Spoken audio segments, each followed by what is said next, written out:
This video was sponsored by Crunchyroll. We all gather around this campfire, enjoying stories that terrify and disturb us. But if you're still craving horror after these stories, there is another option that might be even more fun and disturbing. Lately, I've been watching Crunchyroll, a streaming destination dedicated to offering the best and newest anime even for those outside of Japan. Personally, I love anime. It is a beautiful art form that delves into over-the-top or fantastic stories that you just don't find in Western culture. Now I get to share my anime of the month with you guys, where I can highlight the creepy, dark, or disturbing stuff I'm watching on Crunchyroll. I'm talking about anime that's always 1080p, accessible across all your devices, with the newest episodes available as early as 1 hour after they air in Japan. This month, it's Terra for Mars, an action sci-fi horror anime in which mold and cockroaches were used to terraform Mars into a planet habitable by mankind. But those cockroaches have mutated, and they will brutally slaughter any and all humans that come toward Mars. I highly recommend it to anyone out there like me that loves gory movies and disgusting death scenes. I mean, just look at that. If you'd like to watch Terra for Mars, click the link in the description or go to crunchyroll.com/darkness for a free 30-day trial. That link gets you more than double the normal trial basis, and it helps this channel. Thank you, Crunchyroll. Now, if you don't want to be kept waiting, you can skip right to the stories by heading to 2 minutes and 15 seconds of the video. The oceans are vast and full of terrifying creatures. This world is a strange one. Throughout history, voyagers have told stories of savage beasts and giant monsters out at sea. Creatures so bloodthirsty, so large, that they swallowed both crews and ships whole. I'm sure many a sailor have disappeared at sea thanks to beasts like these. So tonight, I will share with you 5 good reasons why going to the beach might be a terrible idea. Here are 5 allegedly true sea monster sightings. Enjoy. Number 1. The Hand in the Water, submitted by Irish Slytherin. This is my first time writing and sharing a scary story of my own. It is a true personal experience, and by true I mean 100% get me a Bible and I will swear on it. My name is Ashley. I am from Dalkey, Ireland, and this happened when I was on vacation with my uncle Aidan in Florida. I was about 5 years old and wanted to go to Disney World. I mean, what child doesn't? We planned to stay 2 weeks and spend the last 3 days at Cocoa Beach.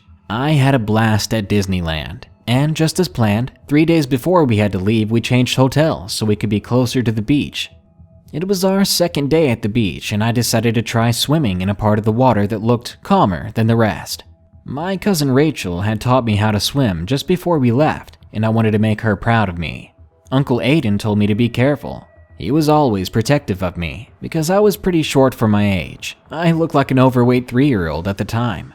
But I reminded him, "Uncle, I'm a proud Irish lass. I can hold my own, and remember, I have strong legs. I can kick harder than any of the lads in school."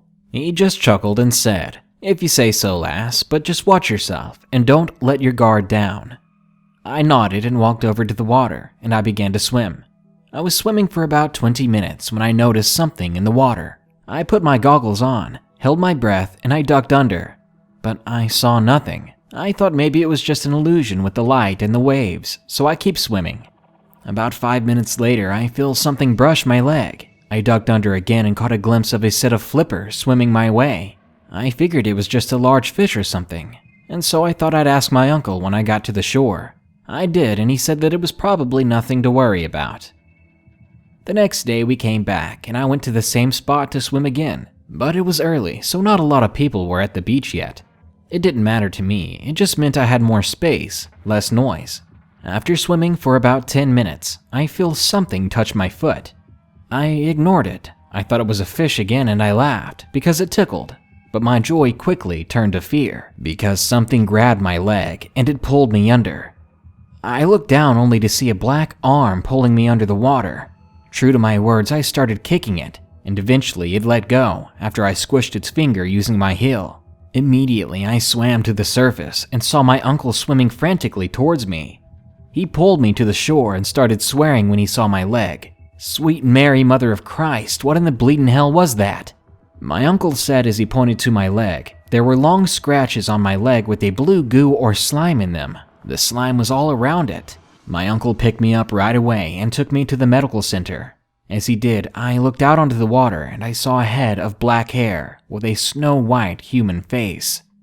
Its eyes were red, and it had a Cheshire Cat grin on its face just before it ducked back into the water. After I got my leg looked at, they cleaned it up and I got a few stitches. I'm 20 now and I want to know what it was all those years ago.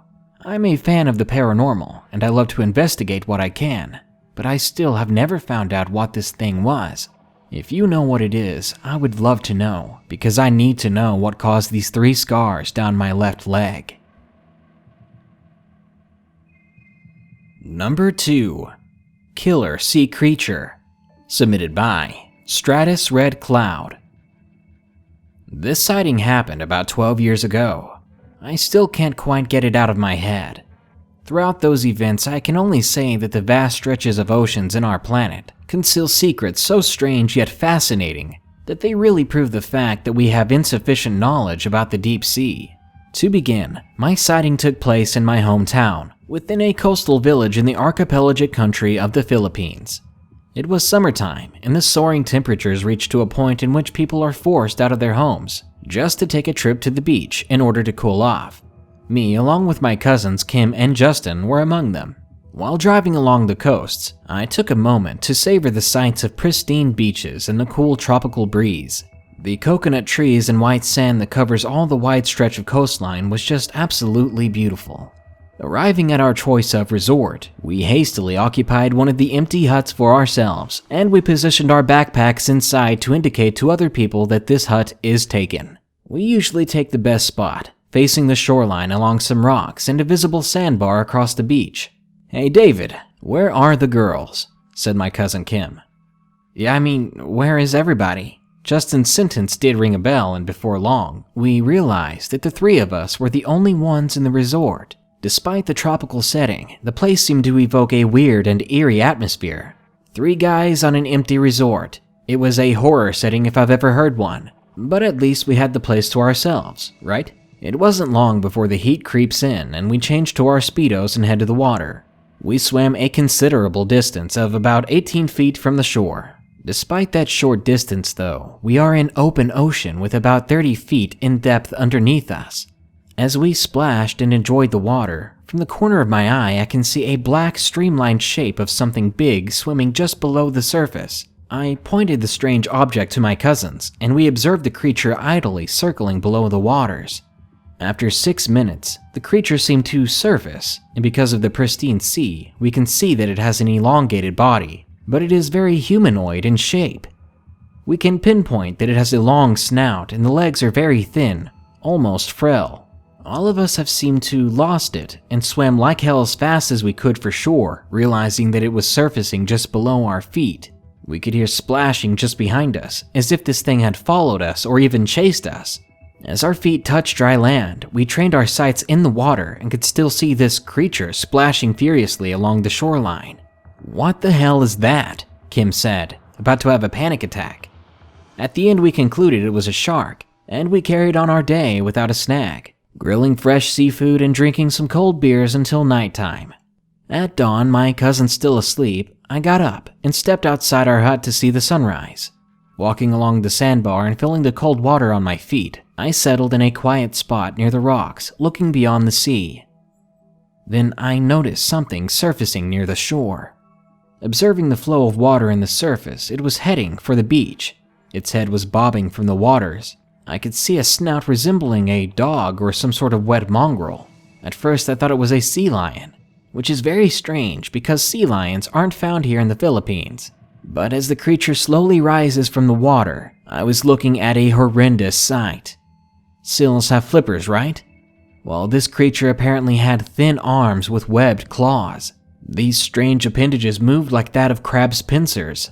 It had a thin, almost skeleton-like body, but then I saw that this thing was bipedal. Its 2 feet were thin like that of a stork, with webbed feet like an otter's. It was crouched up on the shore, ripping apart a washed-up jellyfish. The creature's emaciated body frame resembled that of a gray alien. This creature made no sound as it ate the jellyfish, and I wasted no time sneaking and getting the hell out of there.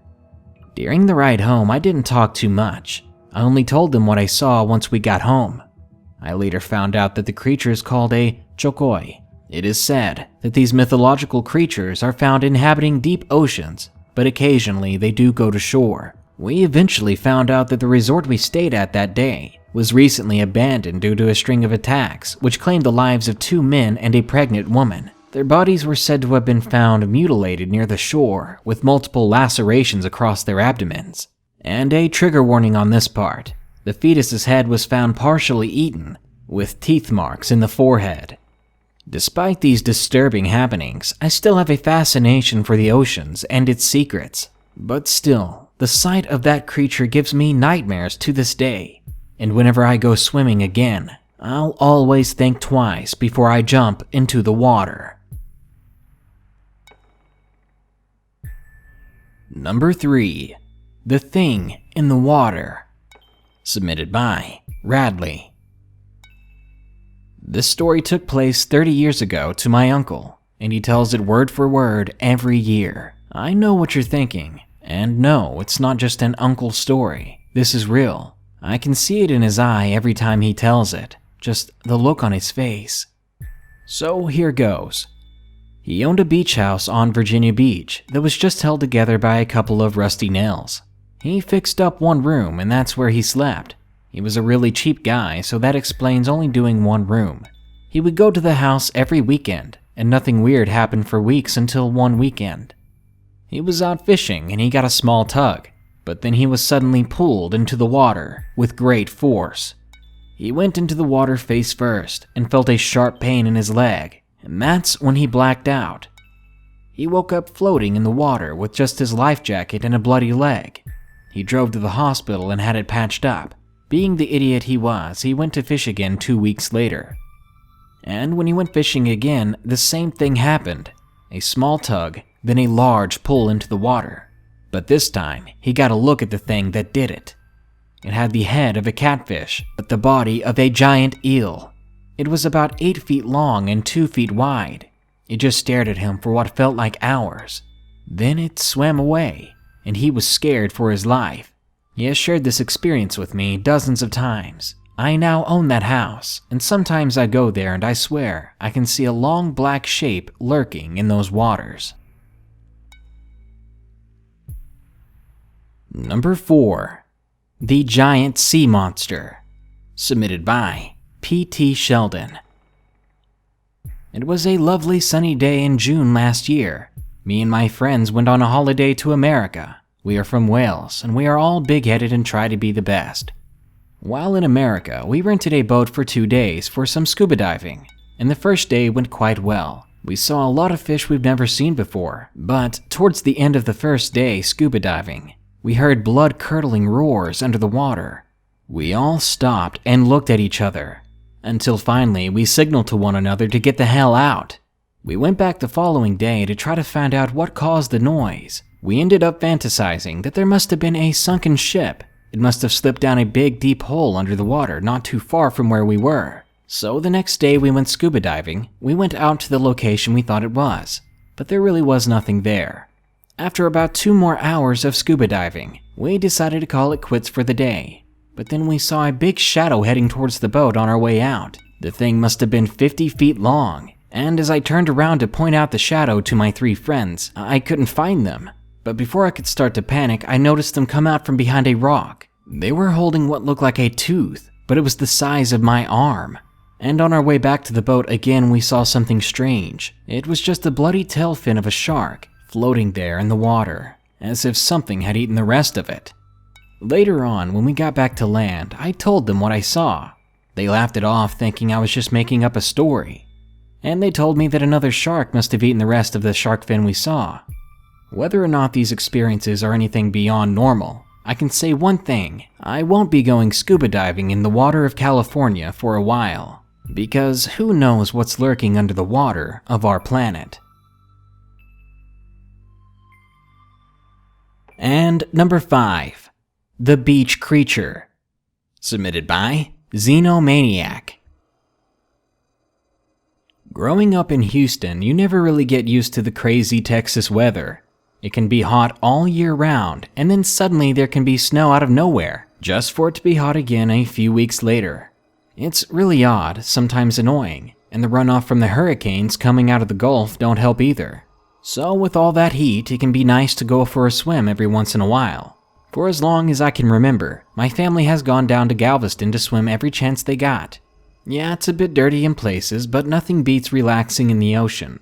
I like to get in the shallow water where I can still sit, but the water is up to my chest. That way the waves can rock me back and forth. I became accustomed to the beach in Galveston. I knew it like the back of my hand, pardon the cliched phrase. And ocean water became something I missed the moment I got away. During the summer, the beach is jam-packed with other people, which was especially irritating for me. But there are a few times during the year when it's not so crowded, and you can even lay on the beach just for the peace and quiet, even with the town right behind you. Now, this experience happened one early fall in 2009. I think it was 2009. I just remember that fall started out hot, and we had no idea when the temperatures would finally reflect the season. The three of us, my mother, father, and I, went down to Galveston on a weekend, and we enjoyed some waves on a cloudy yet hot day. The waves were pretty big that day, so my mother ended up telling me not to go too far out in the water. I never did, but I could understand how the larger waves could be a bit creepy for her. That beach was the emptiest I had ever seen it. There were maybe 4 other families set up throughout, so the entirety of the place was open to a roaming, curious teenager like myself. After sitting in the surf for a while, I decided to walk along the beach, looking for seashells and anything that caught my eye. There really wasn't much there, but I did happen upon something that looked like a snake track. It was maybe 3 inches wide and curved in a sort of S-shaped pattern. It started from the rocks on the nearby slope, and it disappeared into the water, where the waves slowly dissolved the remaining trail. I remember wondering what kind of snake lived in the sea and was that big around. Upon closer inspection of the trail, there seemed to be ridges in it, which really didn't make sense to me. I was thinking if the creature had ridges on its body, sliding along the sand would still leave a smooth trail, wouldn't it? Needless to say, my curiosity was piqued, so I tried to guess where the trail was headed. There was a nearby pier to my right. Out of hope that this snake thing was still on land, I walked along the shallow water toward one of the closest wooden columns, pilings I think they're called. After all, if this thing was a snake, it probably wouldn't be in the open water anyway, rather the darker water under the pier. Sure enough, as I got closer to the pier, I saw the trail re-emerge from the water, those same nonsensical ridges telling me this was from the same animal. They headed toward the underside of the pier, almost smack dab right into one of the wooden columns. I jogged up to it kind of excited, and I saw that the trail thinned and then disappeared into the wooden column, as if this snake animal thing had wrapped itself around it and crawled up the wood. Immediately, my eyes began scanning the underside of the dock. That's when a sudden feeling of fear came over me. I realized that if there really was some sort of large creature under here with me, I don't think I wanted to be there any longer. I stood still for a moment, checking my surroundings before I started walking back toward the shore. But the moment I turned in the direction of the open beach, my heart nearly exploded in my chest. A large, dark silhouette stood right in front of my face. Well, not stood. It hung down from the underside of the pier. It was long and pitch black in color. There really weren't many defining features on this thing. There were no eyes, no face. The area that was directly in front of me seemed to shine in the light, and the whole of this thing's body was covered in even ridges that expanded and contracted as if it was breathing. I found myself crawling backward away from the thing, but the moment I started moving my arms, I heard this deep hissing noise. It almost sounded like a massive wind was blowing right past my ear, but the whole time this snake or worm-like creature seemed to vibrate. Suddenly, it slunk down onto the sand with me, and I could see the actual length of this thing as its body stretched down. It must have been a good 20 to 25 feet long. It dropped onto the sand into a big black coil, with what must have been the head poking out of the top. I could feel this thing looking at me, staring into me. Suddenly, my head began to ache with the most painful migraine. My head and heart were both pounding. I put my hands over my ears. I don't know why. It wasn't like there was some sort of ear-splitting sound, but at the moment I honestly thought I was going to die. Just then I picked myself up, and I mustered all the strength I had. I ran past the creature and toward my parents. I don't know what I was thinking. Had that thing wanted to, it could have bitten me, attacked me, wrapped itself around me. I could have been dead.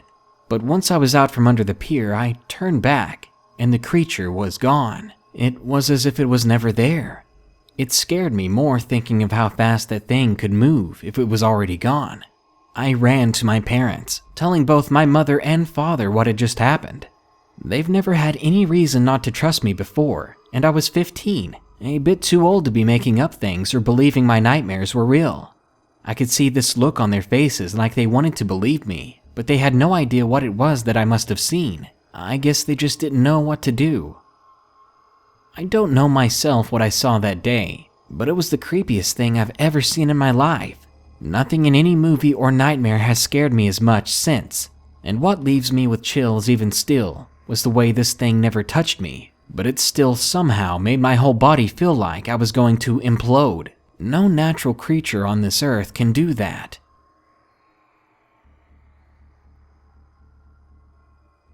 The next time you go sailing or take a trip to the beach to cool off, just remember, most of this planet is covered in water. Water so deep that not even light can make it that far down. Within those deep, dark trenches, creatures we know nothing about lurk, and sometimes they get close to the surface. And that's when people disappear. That's when you start to regret going fishing. Good night. Be sure to head over to crunchyroll.com/darkness to claim your 30-day free trial. And don't forget to like this video, subscribe, and maybe even submit your own story at darknessprevails.org/submit. Thanks.